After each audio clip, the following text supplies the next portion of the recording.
Hello hello hello hello అందరికీ నమస్కారం. ఎలా ఉన్నారు? బ్రహ్మాండంగా ఉన్నారు కదా. మరి ఈ రోజు రాజమండ్రిలోకి వచ్చిన సెలబ్రిటీ ఎవరో డైరెక్ట్ గా నేను చూసేస్తాను. ఈ వీడియోకి ఒక లైక్ ఇచ్చి మన కేకే న్యూస్ ని సబ్స్క్రైబ్ చేసుకునే పనిలో ఉండండి. ఎవరు బాబు?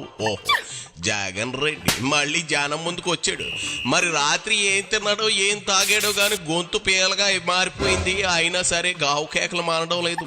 ఇదిగో జగన్ ఏంది కదా, మళ్ళీ కొడాలి నానిని వెనకేసుకుని తిరుగుతున్నావు. ఆయనకి నువ్వు సెక్యూరిటీయా, నీకు ఆయన సెక్యూరిటీయా?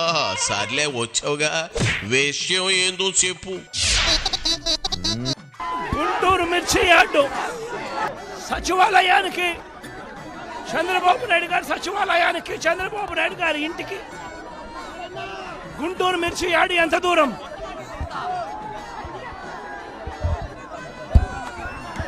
సచివాలయానికి, తన సచివాలయానికి కూతవేటు దూరంలో ఉన్న గుంటూరు మిర్చి యార్డులో రైతులు పడతా ఉన్న అవస్థలు చంద్రబాబు నాయుడు గారికి అర్థం కావడం లేదు. చంద్రబాబు నాయుడు గారికి రైతుల కష్టాలు కనిపించినా కూడా చంద్రబాబు నాయుడు గారి కళ్ళు మూసుకొని రైతులను కష్టాల పాలు చేస్తా ఉన్నాడు. ఈరోజు ఇదే గుంటూరు మిర్చి యార్డులో రైతులు పండించిన మిర్చి పంటకు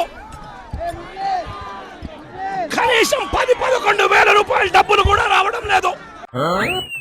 ఓరినాయనో జగను, రాత్రి ఏమైనా సుబ్బిశెట్టి నాటకంగానే చూసావా?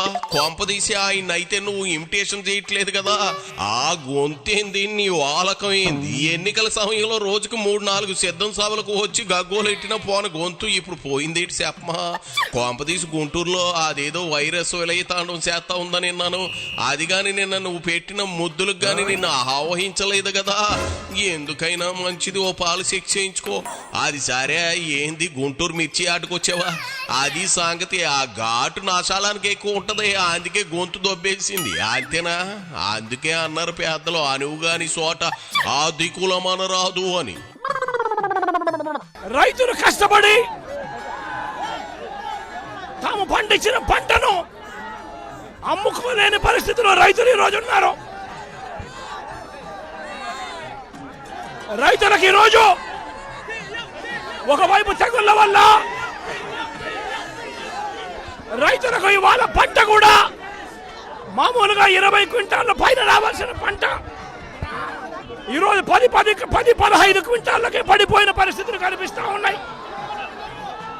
మరోవైపున రేటు చూస్తే నిరుడు సంవత్సరం అంటే వైఎస్ఆర్సీపీ ప్రభుత్వ హయాంలో 21,000 నుంచి 27,000 రూపాయలు పలికిన పంట ఈరోజు కేవలం 10-11 వేల రూపాయలు కూడా కొనే నాథుడు లేడు. రైతులకు పెట్టుబడి ఖర్చులు కనీసం 1,50,000 రూపాయల నుంచి 2 లక్షల రూపాయలు ఖర్చు అవుతా ఉంది. అమ్ముకోలేని పరిస్థితిలో, రేటు లేని పరిస్థితిలో, ఒకవైపున పంట తెగుళ్ల వల్ల పంట ఈల్డ్ కూడా తగ్గిన పరిస్థితుల్లో రైతు ఈరోజు బ్రతకడానికి కష్టపడతా ఉన్న పరిస్థితి. ఓరు జగన్ రెడ్డి అధికారంలో ఉన్న 5 ఏళ్ళు ఒక్కటంటే ఒక్క ప్రెస్ మీట్ పెట్టిన పాపాను పోలేదు. ఆ శాపమే తగిలినట్లుంది. ఇప్పుడు మీడియా గొట్టాల ముందు ఎంత గొంతు చింపుకున్నా ఉపయోగం లేదు. రైతుల కష్టాలు 11 సీట్లకు దిగారిక గుర్తొచ్చేయా.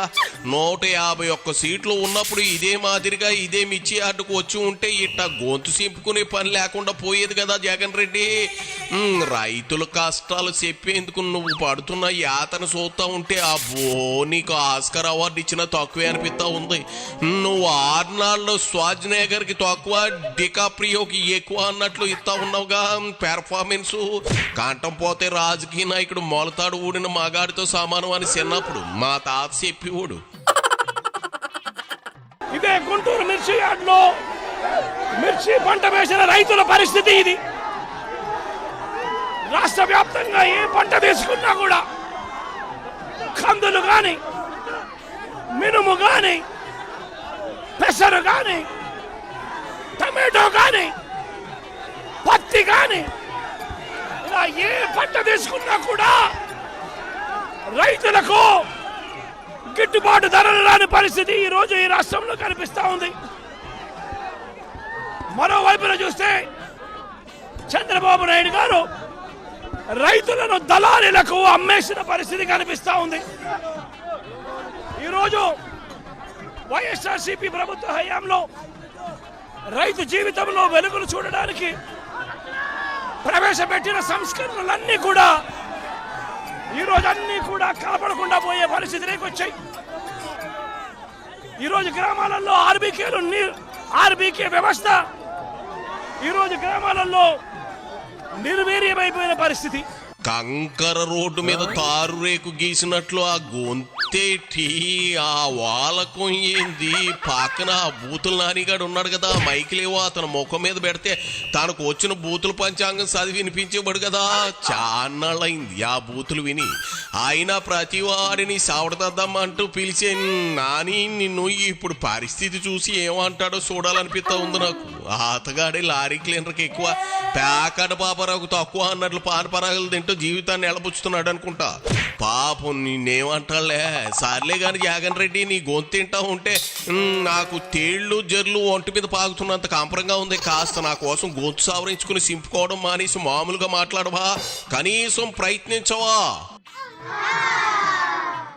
ఈ క్రాప్ వ్యవస్థ నిర్వీర్యమైపోయిన పరిస్థితి. ఈరోజు గ్రామాలలో రైతులను చేయబట్టుకొని నడిపించే ఈ ఆర్బీకే వ్యవస్థ ద్వారా గతంలో పంటలు కొనుగోలు జరిగేటివి. ప్రతి రైతు కూడా ఈ క్రాప్ కింద రిజిస్టర్ చేసుకున్న ప్రతి రైతుకు కూడా గిట్టుబాటు ధరలు వచ్చే విధంగా ఆర్బీకేలో ఈ మాదిరిగా పోస్టర్లు కనిపించేటివి.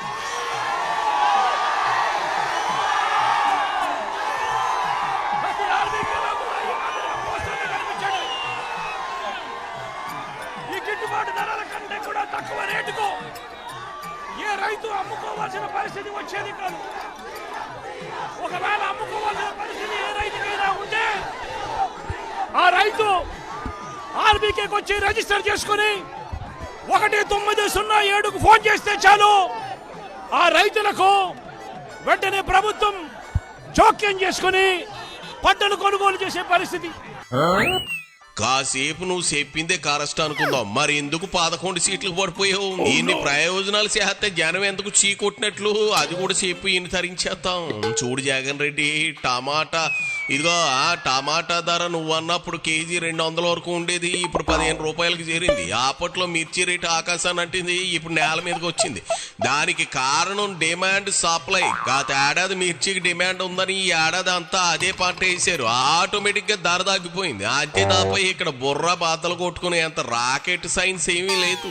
అప్పట్లో కూరగాయల ధరలు పెరిగినందుకు మధ్య తరగతి జనం నిన్ను తిట్టుకున్నారని అనుకోవాలా, రైతులు మెచ్చుకున్నారని అనుకోవాలా? ఈ హెచ్చు తగ్గులు ఎప్పుడు ఉండేవే. చెప్పా కదా, డిమాండ్ అండ్ సప్లై. ఇప్పుడు జనానికి నీ మీద నమ్మకం లేదు, అంత డిమాండ్ లేదు నీకు. అందుకే నిన్ను మూలను కూర్చోబెట్టారు. ఊరకే అరవక వెళ్ళి పబ్జీ ఆడుకో. ఇదిగో అమ్మాయి హారతితో గట్టిగా హారతి తీయించుకో, దిష్టి తగలగలదు. అసలే గ్లామర్ ఫెలోస్ అంతా మీ పార్టీలోనే తగలబడ్డారు కదా. దిష్టి హారతి మర్చిపోకు జగన్ రెడ్డి, వెళ్ళిరా.